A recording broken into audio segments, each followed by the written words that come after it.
Welcome, everyone, to this Good Leadership Podcast. My name is Charles Good, your host and the president of the Institute for Management Studies.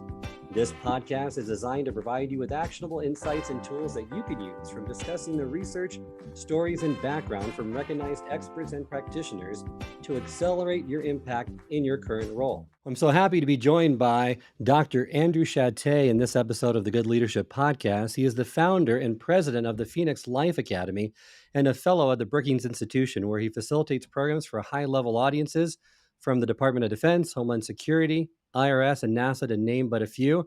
He was also an adjunct assistant professor of psychology at the University of Pennsylvania for many years, and the author of two of my favorite books, meQuilibrium and The Resilience Factor. Welcome to the program, Andrew. Thank you so much, Charles. It's an absolute pleasure to be here.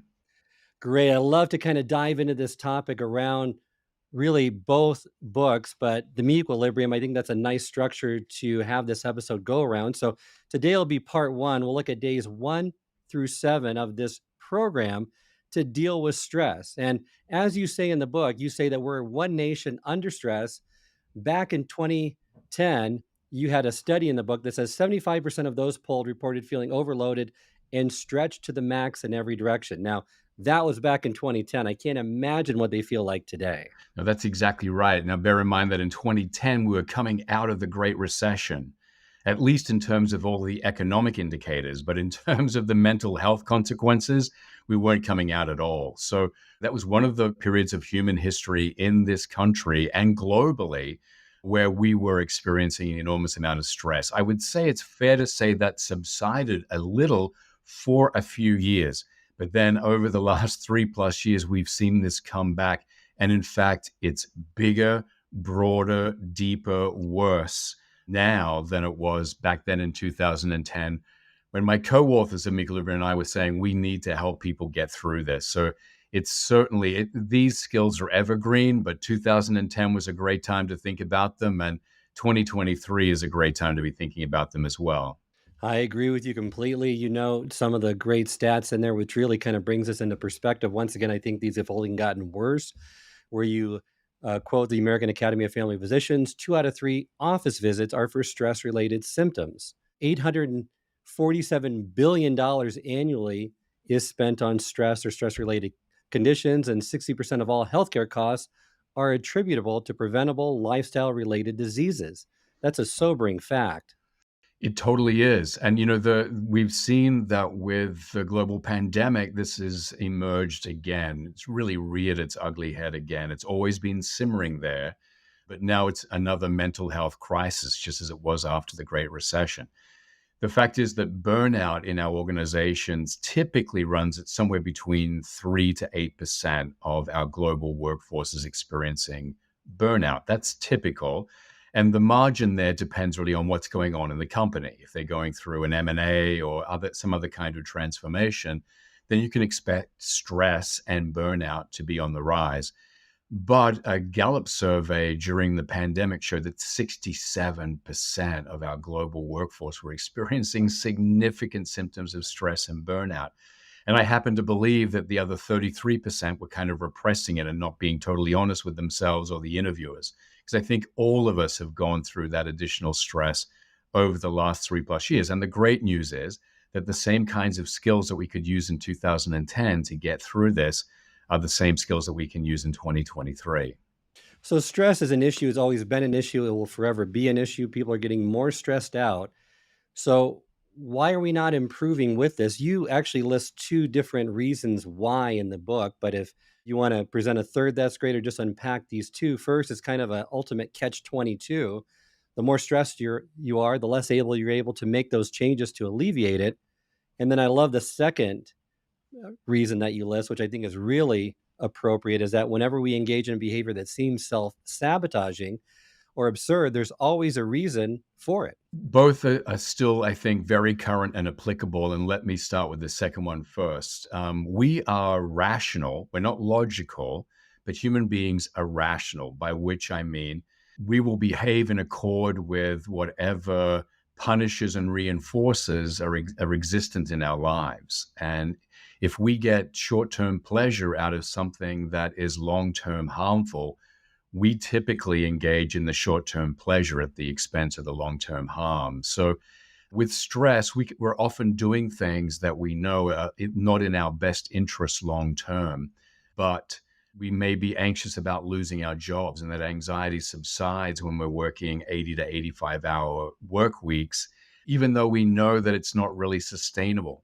So I do believe that a lot of what happens is that a few things. And I think that there have been a few self truths that have emerged over the last 3+ years that have kind of put the kibosh on some of these fake ideas and beliefs that we have. One is that self care is a luxury. It's not, it's a necessity. And for too long, we've kind of pushed that to the back burner because the positive reinforcers of engaging in stressful behavior and getting ahead and doing well overwhelmed that. The other thing was that there was, sort of a mental health stigma around these things. But I think now we have to realize that it's okay to not be okay. If 67% of us are putting our hands up, I'm the resilience guy, Charles, and I'm putting my hand up and saying, I'm experiencing it too. I wake up, I'm fatigued after a night's sleep. I look at my to-do list and wonder, am I going to be able to get through it? So once we all realize that we're all in the one big boat, I think it's okay to not be okay. And self-care is not selfish. This is another mistaken belief that we've held for way too long, which means, in short, that we give too much of ourselves. We burn the candle at both ends. We try to be all things to all people.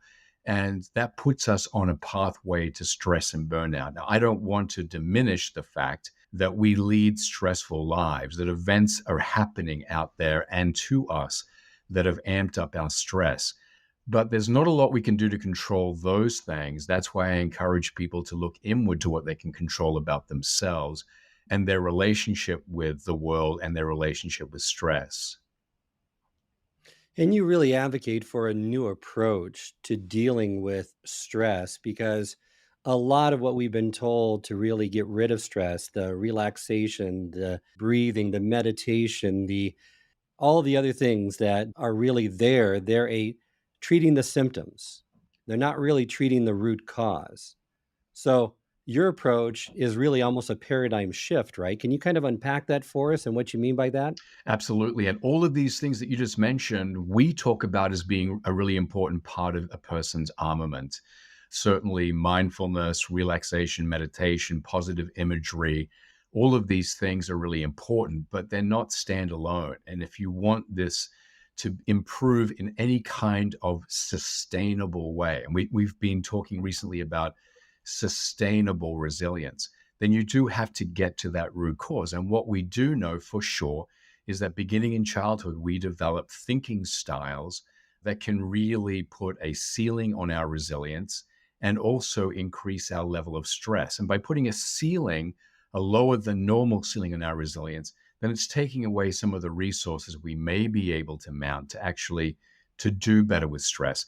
Just recently, Charles, someone said to me, when are we going to be happy again? And I thought to myself, if we're waiting for events to change, for the world to change to afford us this happiness, we are plumb out of luck. If you take a look at what we've been through over the last 3+ years, I can describe it only as trauma, and I'd love to talk more with you about that. And if you take a look at what we're heading into, it's really nothing short of VUCA, that term for volatility, uncertainty, complexity, and ambiguity. These things aren't going to change. So unless we change our very relationship with change, unless we change the things that we have in our heads, then that happiness is going to continue to be elusive. So yes, I am suggesting nothing short of completely reinventing our relationship with change, our relationship with the world, and really evaluating the deepest beliefs we have about ourselves and our world. And what I like about your approach is that you can't, and you admit it openly, you can't eradicate stress from your life, but you can be taught things, essential skills that we'll go over, that allow you to live with it and live with it in balance. We don't even want to eradicate stress. There's a role for stress in a couple of different ways. Stress is tied to anxiety and worry, and that's tied to beliefs about future threat. If we took away all of that stuff, then we would be blissfully unprepared for any adversity that comes our way. These are warning signals. And if we have them in balance, then they can be extremely useful. And we do need to realize that for many people, if not all people, having a little stress in our lives is a great motivator. And there's nothing wrong with that. But it becomes a problem when it's interfering with our physical, psychological, mental, emotional health. And it certainly becomes a problem when our brains are creating more stress than the reality warrants. And these are the situations under which we really do want people to be more accurate in their outlook and more adaptive in their outlook.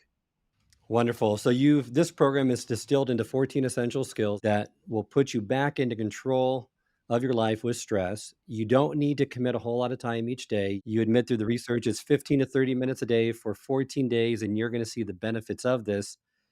And I love how you started, because I think that's the critical step is emotional regulation starts it with day one, because that, from your research, is ranked number one on your list of 24 factors that impact one's overall stress level. Absolutely. Beginning in the mid 90s, Charles, we realized as people who were really into the concept of resilience and we were boosting it and researching it that we really didn't have a clue what it actually was. We were saying things like resilience is steering through and bouncing back and overcoming. But if you take a moment and pause and look at that, it's a little unsatisfying. You can't boost steering through, you cannot boost overcoming, and you can't really give people advice.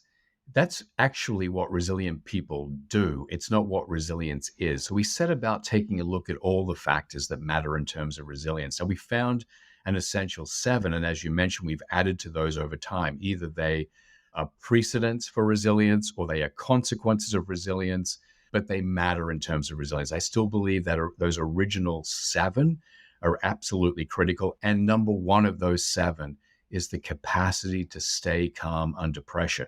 And we like to start with that one because if we don't have that in place, we're really at a loss to be able to build any other aspect of resilience. If we are spinning off into space in anger or anxiety or frustration, sadness, guilt, embarrassment, or shame, then we're not going to be able to take advantage of all of the other skills of resilience that are out there. For me, it's the number one.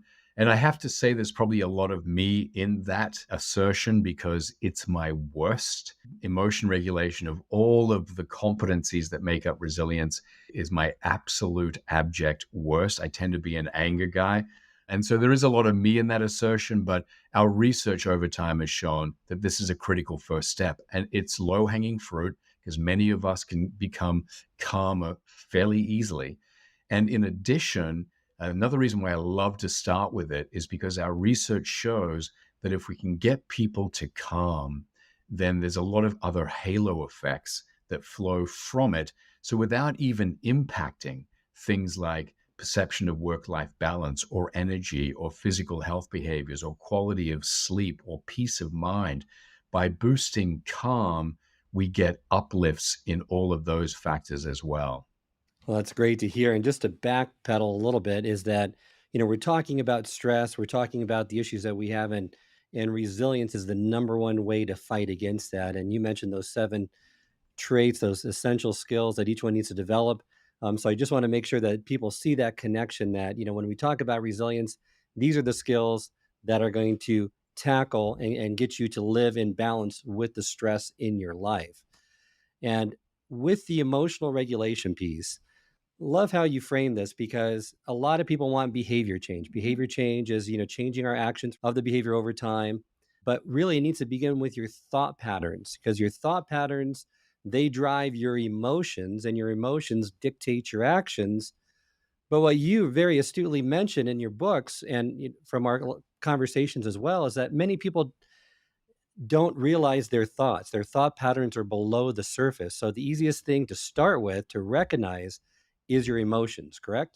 Absolutely. So when we think about why we may have gotten angry in a moment or anxious at 3 in the morning or felt sad over something that's happened in our lives, we focus in on that event.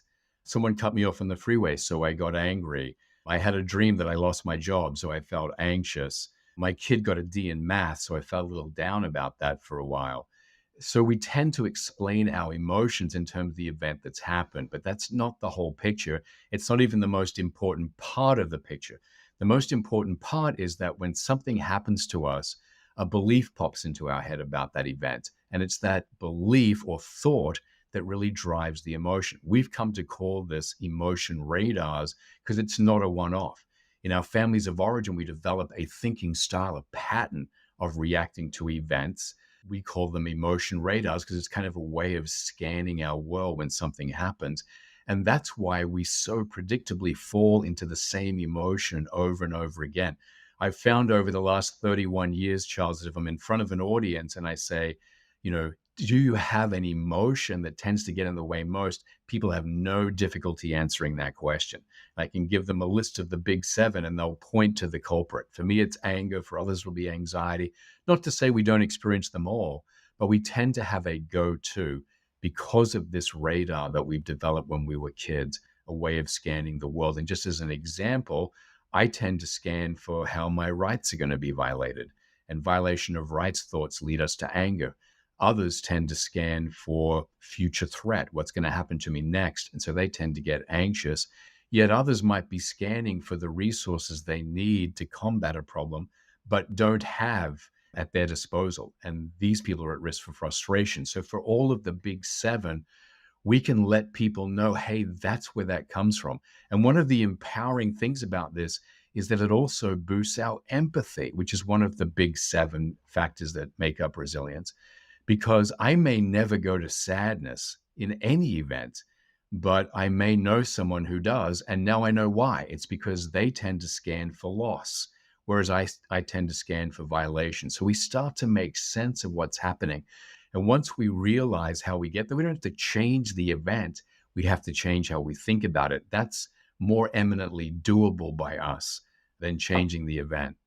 Agree with you. And there's these seven negative emotions that threaten to derail you, and we'll kind of go over those in just a high level. But you give a great tool through your research. It's called Trap It, Map It, and Zap It. So those three steps you can go through which each one of the seven, and the seven are anger, anxiety, frustration, sadness, guilt, embarrassment, and shame. And perhaps we can use that technique on the one that you struggle with, which is one of the ones I struggle with as well, with anger. Because anger, when you feel that emotion, it's the first step is to feel it physically so you know what that emotion is, right? And then you can associate it with the right thought pattern. Exactly. So the trap it part of trap it, map it, zap it is recognizing what emotion you're experiencing. And I always encourage people to just go for one of these seven, the one that's getting in the way most. Because if we're trying to trap all seven, we're not really going to get there. I want to know intimately what anger feels like in my brain, in my body, in my head, everywhere. And I know that for me, it onsets in a very, very systematic way. It starts in my feet. It starts in my feet as what is a hot, I think it feels like a red flush to my feet. And as soon as it begins to get there, because obviously early detection is important, once we're overwhelmed by the emotion and hijacked by it, then we're not in a good place to do this kind of deliberative exercise. But as soon as it comes on to me, I say, uh-oh, I'm getting angry right now. That means I must be having a thought that my rights have been violated. What is that thought? So I'm mapping it back to the kind of thought that produces that emotion. Trap the emotion, map it to the radar. Anger, violation of rights. Anxiety, future threat. Frustration, lack of resources. And then I get the thought and I either write it down or I say it out loud.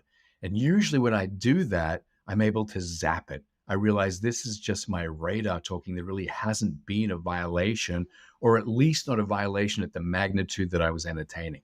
Classic example of this happened to me some months ago. At the height of the pandemic, I came in from outside. My wife was working away at a laptop, and I was like, you're not going to believe what our neighbor has done. I was furious, anger at a 7, 8, 9. And judging by the level of anger I was expressing, my wife must have thought that he'd kidnapped one or both of our kids. And I said, he's gone and done it again.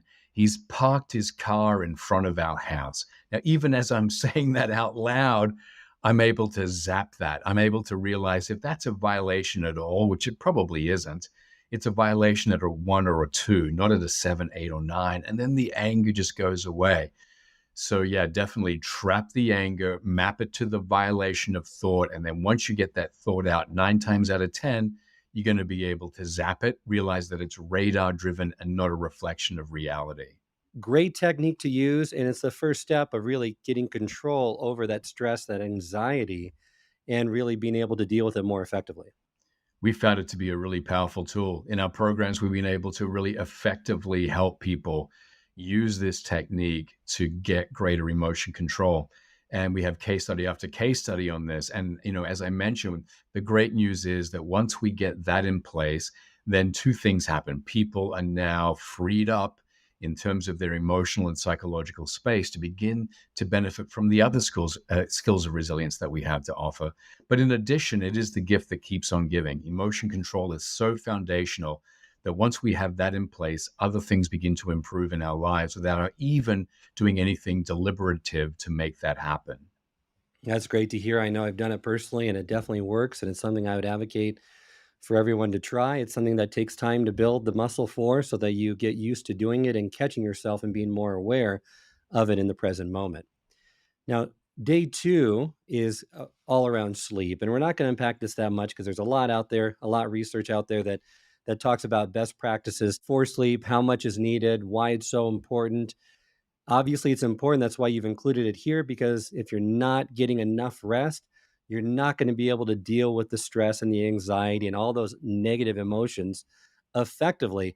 Is there one tip that you'd like to give our listeners around this that maybe it's not as commonly known, but something that could really improve their sleep quality, or something that they need to know about sleep? Yeah, I would say a couple of things. I think that self care has emerged from the pack over the last 3+ years as being a critical differentiator in who's doing well and who is not. I'll just leave it at that. It's become super critical. And I think often we think that sleep is expendable. I know I did for the longest time. I thought I'm going to be able to do it all if I just get 4 or 5 hours of sleep a night. But it's ultimately debilitating. The research shows that chronic poor sleep is going to affect internal organs about the same as chronic alcoholism. So this is big. And we included this in the resilience puzzle because our research showed us very clearly, Charles, that if you are below the median on quality of sleep, so in the bottom 50%, you have only a 1 in 15 chance of being above the median on resilience. So it's a really critical factor. And I would say, in terms of tips, just don't treat sleep as if it were expendable. Don't treat sleep as if it's something that you can catch up on over the weekend, because for one, you won't, and two, you can't. And then the other thing I would say is be mindful of the brain body connection here, because if you're checking devices and looking at, the internet, just as you plonk yourself down into your bed, your brain is going to be buzzing for the next 90 minutes and you're not going to get the sleep you need. Create a break, create an interval, glass of warm milk, some time when you might be reading a book, but something that's not going to impact your eyes and brains the way that a screen does. Do some meditation, do some stretching, some positive imagery. Give yourself permission to shut off your brain until the next morning and deal with the problems when they're there. These are really simple things that we suggest, and they get people back on that right track. And it is it's mind body, but it's a critical piece of the resilience puzzle for sure. I am in agreement with that. And the nice thing with all of these tips that are presented in your research in the book, they can be done 15, 30 minutes a day. They just need to be consistently done over time to see their effects. So, day three, I like to unpack a little bit now because day three talks about the thinking traps and problem solving. I love all seven thinking traps. What I'm hoping that we can do is I'll present the thinking trap, and then you can identify for me what someone can do to break free from that, because we all have these traps. Some have more than one. As we go through them, I would love for people to be thinking, well, which is my biggest? We all do them all, but find the one that's causing the most havoc in your life, because that's going to give you the biggest bang for the buck if you pay a little bit of attention to that one. Great. So maybe we can spend about 60 seconds on each one and just kind of, first one is personalizing. That's instinctively blaming yourself when things go wrong. What can someone do to get out of that trap? Accountability is great, but if we're dumping this blame on ourselves consistently, a couple of things happen. We fall into sadness, guilt, shame, and embarrassment. And we're also not seeing all the other factors out there that are causing the problem that aren't related to us. The thing that I would suggest a personalizer do is just take a minute and say, yeah, maybe I contributed to this problem, but what's something that someone else or circumstances did that contributed to this adversity? And what can I do about that? Wonderful. So the next one, externalizing, instinctively blaming other people or circumstances when things go wrong. So pretty much the opposite of the first one. We're talking before about how people do maladaptive things because they get reinforcement for it in the moment. And that's exactly the case with me. I'm an externalizer. And that's because by putting the blame on everyone else's feet, my self esteem is in pristine and immaculate condition. Problem with that is we're not seeing all the things that we could do something about. So, again, I would say if you tend towards anger or frustration, that's a sign that you might be an externalizer. And in those moments when you're blaming everyone else, you say, look, all of that could be true. But what's one thing that I contributed to this situation and one thing I can do to make that better? That's some great insight. The next one is maximizing and minimizing, maximizing the bad and minimizing the good to let the negative take over and define the situation and your outlook. We have negatively wired brains, Charles, so we're going to be scanning more for the bad stuff than the good. Some of us do this over the course of a day. We may label a day as a bad day because two bad things happened, four good things happened. People do this across the course of a week or perhaps even their lives. So, what we want to do here is just say to ourselves, what's one good thing that happened to me today?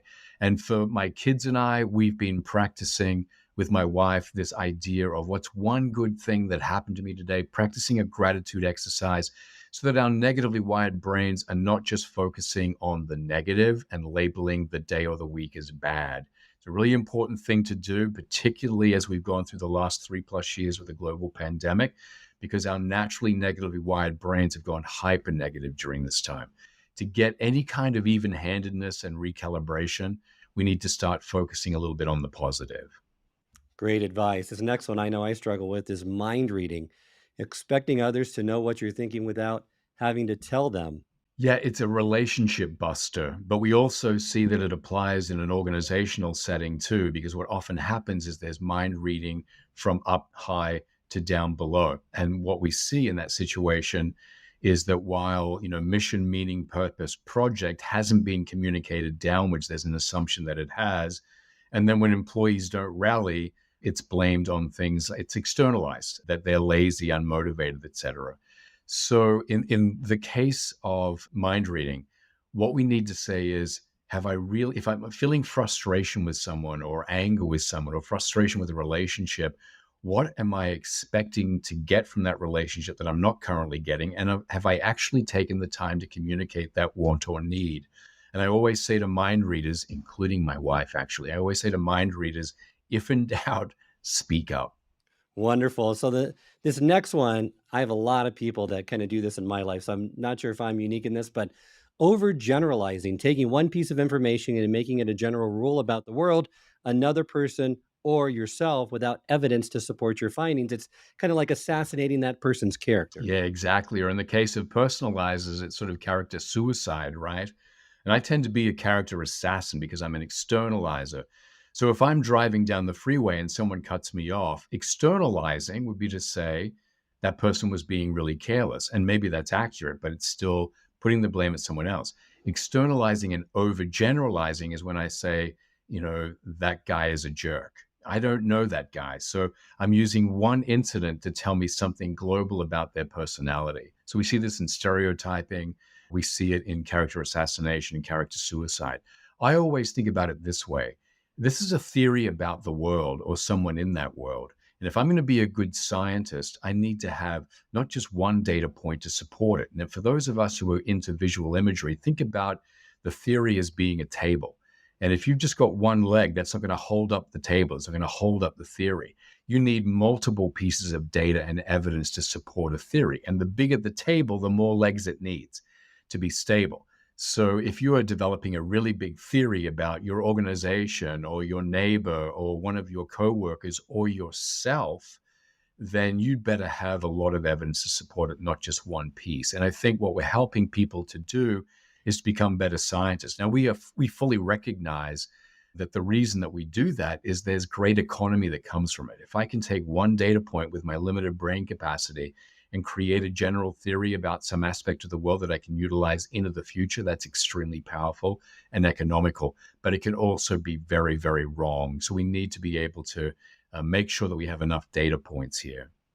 And the next one, really, I think a lot of people are struggling with these days with everything that's happened in the environment, and that's pessimism, taking a real problem and following an unlikely path to that worst case scenario and then getting stressed about it. This is that 3 a.m. thing with you wake up when you wake up with all of these terrible things going through your head about the future and how all the wheels are going to fall off.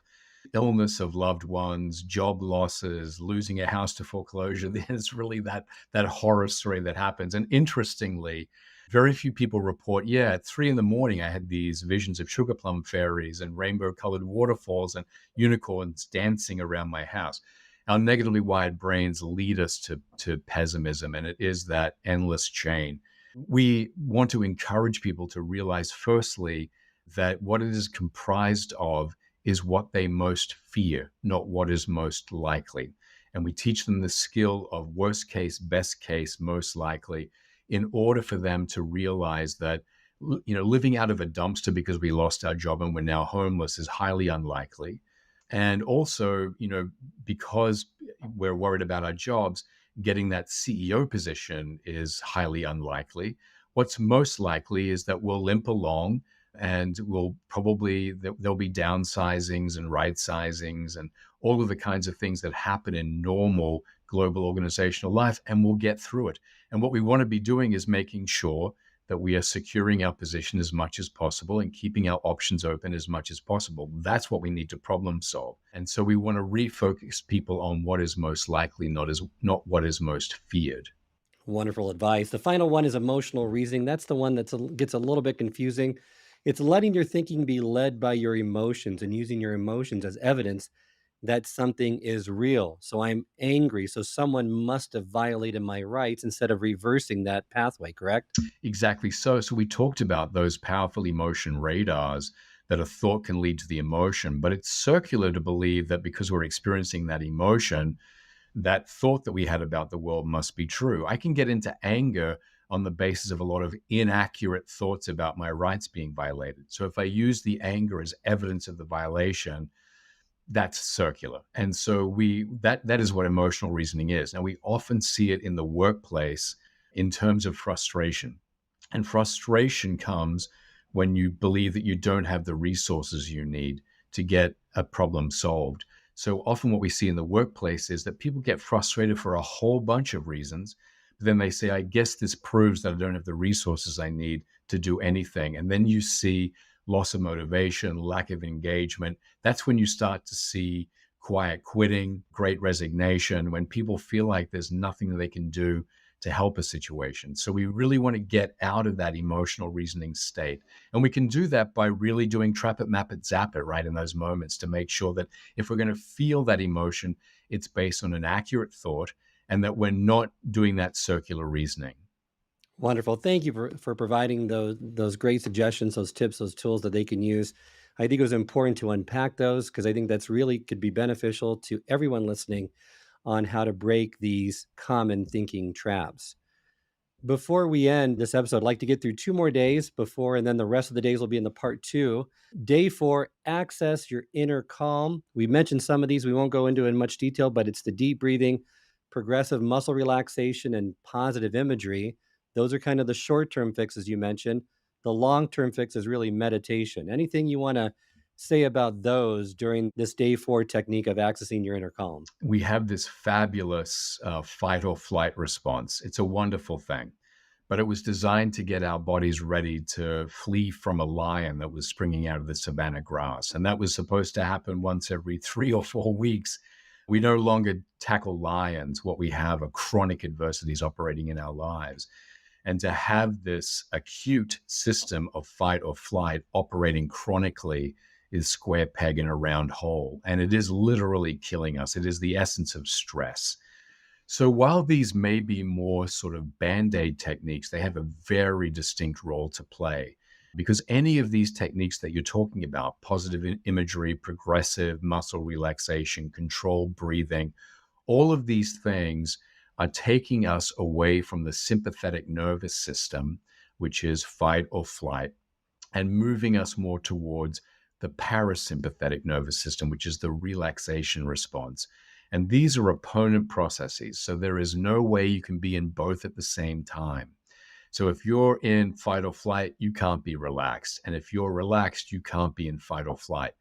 The more we practice these things, the easier it is for us to shift gears quickly from sympathetic or fight or flight into that relaxation response, moving from cortisol to beta endorphins. And it's a wonderful technique to have. Now, obviously, if there are real stresses in your life, we need to change our relationship with those stresses in a more long-term, I'm going to use this term again, sustainably resilient way. But in those short-term moments, these are powerful techniques that have an important role to play. Thank you. So, one more day we'll have time for in this episode, and that's day 5, refuel the right way. Like how it's kind of broken down in this section because it's you want to eat mindfully versus you don't want to be an unconscious eater. I think that's pretty self-explanatory. You don't want to be a multitasking eater. But the thing that I really like that really fits with what we've talked about is you also don't want to be an emotional eater. No, and I am an emotional eater. I'll notice that if I'm starting to feel at least, a little bit of anxiety or stress in my life, got a lot going, I tend to spend a lot of time opening and closing the door fridge, and unfortunately, not closing it quickly enough. So that is certainly something that I do, and I think it is really important to become more mindful about food. Now, we have epidemics of eating disorders in this country, so the last thing I'm going to suggest is that we should be completely conscious about everything, every food item that we're putting in our mouths. We absolutely should not. Food is there. We live in an era in human history where it's not just sustenance, it's something that we can enjoy. And often it's a great social event if we can bring people together. But we just want to make sure that we've got all of the bases covered in terms of nutritional eating. And often when we're doing multitasking eating, we don't really send the signals to parts of the body to let us know that we are satiated. So the research shows that, you may think you're saving time by eating at your desk, but 30 minutes later, you're going to be hungry again and you're going to be seeking out the cafe or the vending machine, and you're going to end up spending that time again. And if you are an emotional eater, then you're going to be eating the wrong food. So what you're looking for, the celery stick isn't going to do it, right? It's not as if I go to the fridge when I'm feeling anxious and binge on fruit and vegetables. I'm going to go for the stuff that's going to give me that beta endorphin rush. I'm going to go for sugar and starch, and it's just not good for us. So we just need to become a little more mindful, I think we need to become a little more mindful of portions, and we just need to be making sure that we're eating, by and large, the right foods. Well, thank you, Andrew. Wonderful discussion today, unpacking the first 5 days of this great program. We'll cover the remaining days in part 2 of the Good Leadership Podcast. But before we close today, remind our listeners how they can get in contact with you. Well, I would love them to get in contact with me in a couple of different ways. They can reach out to you and to IMS, a fabulous organization that I've been involved with since 2006. And so by all means, reach out to Charles, tap into the IMS resources, and he will direct you to me. But I would love for you to reach out to me personally. And you can email me at ajshatte, AJSHATTE @gmail.com. And I would love to start a conversation with you. Wonderful. Well, thank you for joining me for this episode of the Good Leadership Podcast. It's been an honor. Thank you, Charles. If you enjoyed this episode, I encourage you to share with others and post about it on social media. You can also go to our YouTube channel, which has video recordings of all the episodes of this podcast, along with bite-sized segments called single servings that are designed to answer your most pressing leadership and management questions. Remember, until next time, it's not what you know that counts, but what you do consistently that makes a difference.